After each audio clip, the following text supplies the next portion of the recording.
পাহাড়ে ঢুকি লেফটেন্যান্ট হিসাবে। আমি পাহাড়ে দেখতে খুব ভালো ছিল। এই পাহাড়ে থেকে নষ্ট করছে ভারত। এই ভারত পাহাড়ের মধ্যে অস্ত্র দিয়ে প্রশিক্ষণ দিয়ে এদেরকে উশৃঙ্খল বানাইছে। আমরা পাহাড় অস্ত্রমুক্ত চাই। যত আজকে সরকার থেকে যত অনুদান যায় সব একটা সংখ্যাগরিষ্ঠ লোক চাকমা মানো এরাই পায়। এই ছোট ছোট জাতি চাক মং খিয়াং এরা পায় না। এখন সময় হয়েছে এদেরকে আপন করে নিয়ে কাছে টাকা। অন্যান্য এদের জন্য চাকমাদের জন্য না। চাকমা যারা অস্ত্র ছাড়া তাদেরকে ভালোবাসে। আমি বলতে চাই যে সুফের বড় ভাই অত সংক্রমণ বড় ভাই গণমাধ্যম মারমা তাকে মারছে কে? চাকমা তো মারে নাই, আমরা তো মারি নাই, তারাই মারছে। এই অস্ত্র সঞ্চালন হচ্ছে তারাই শেষ হয়ে যাবে একদিন। তবে অস্ত্র যদি বন্ধ না করেন পাহাড়ে উন্নয়ন হবে না। আমি চাই এই এখন সময় সরকারের এই চাক ভাইদের একটা কোটা দেন, চাকরিতে ঢোকান বিশেষ সুবিধায়।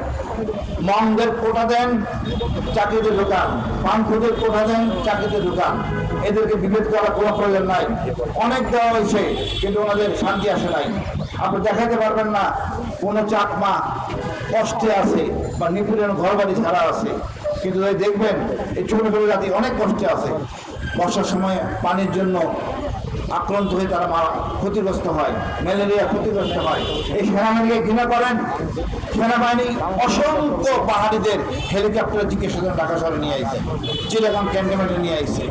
আপনারা এমনও হয়েছে আমি দেখতে নিজ চোখে, যে লোকটা আমার গুলি করছে সে আহত ছিল, তাকে আমরা হেলিকপ্টার দিয়ে চট্টগ্রাম সিভিল চিকিৎসা দিই। আমরা আপনাদের পাশে থাকবো। আমরা মানবিক হতে চাই। কেউ যদি ধর্ষণ করে তাদেরকে আমরা জেলে পড়বো, কোনো অসুবিধা নাই।